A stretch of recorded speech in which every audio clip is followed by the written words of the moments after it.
जो चल रहा है, आज आप लोग पहुँचे हैं और अपनी पार्टी का समर्थन दिया है, तो क्या कुछ कहेंगे जो ये पूरा जो प्रकरण हुआ है? देखिए, लाठी चार्ज का भी एक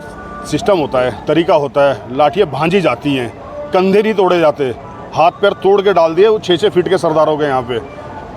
तो कमज़ोर आदमी को तो ये पुलिस क्या करेगी? तो ये पुलिस के कुछ लोग जो हैं वर्दी की आड़ में जो गुंडागर्दी कर रहे हैं, जो सरकार की तानाशाही का फ़ायदा उठा रहे हैं, तो ये एक आम आदमी पे, आम किसानों पे, हमारे देश के अन्नदाताओं पे जो अत्याचार हुआ है, मैं कहूँगा हम ही नहीं, देश की तमाम पार्टियाँ इन किसानों को अपना समर्थन दें और उस समर्थन के साथ साथ जो कुछ मांगे रखी हैं उन पुलिस वालों के खिलाफ कार्यवाही से लेकर किसानों की जो और मांगे, उन सब के लिए पूरे देश को खड़ा होना चाहिए, क्योंकि ये हमारे देश के अन्नदाता है। जब किसानों के साथ ये होगा तो आम इंसानों के साथ क्या नहीं होगा तब। तो इसलिए हमारी पार्टी के साथ हमारे जितने भी यहाँ पे आज पदाधिकारी आए हैं, सब ने, पूरी पार्टी ने फैसला लिया है कि जब तक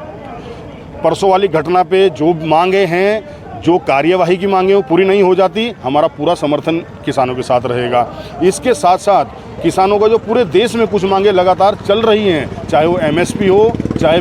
किसानों की के बिजली के बिल फ्री करने के हों, या किसानों के साथ अनेकों प्रकार के जो उत्पीड़न होते रहते हैं उन सब को लेकर हो, तो उन सब के लिए हमारा समर्थन हमेशा रहेगा जब तक इन सारी चीज़ों को सरकार मान नहीं लेती, पूरा नहीं कर देती। और मैं आपके चैनल के माध्यम से एक और बात क्लियर कर देना चाहता हूं, यदि हमारी पार्टी वजूद में आती है, हरिद्वार की जनता हमारे पे भरोसा करती है कभी, तो ये मैं आपके चैनल के माध्यम से फिर कह रहा हूं कि सबसे पहले हम किसानों की एमएसपी को लागू करेंगे, किसानों के जो बिजली के बिल हैं कृषि वाले, उन सबको माफ़ करने का काम करेंगे। किसानों के साथ हर छोटी छोटी, चाहे वो कृषि का लोन हो या बैंक से कई बार किसान फसल मर जाती है, फंस जाता है, बैंक के द्वारा उत्पीड़न करने जैसे मामले हों, या बैंकों के जो ऐसे कर्ज हैं जिनको माफ़ करना ज़रूरी है,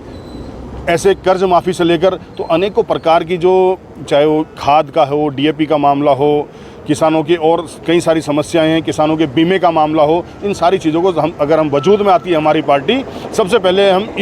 इन सारी मांगों को पूरा करने का काम हमारी पार्टी करेगी।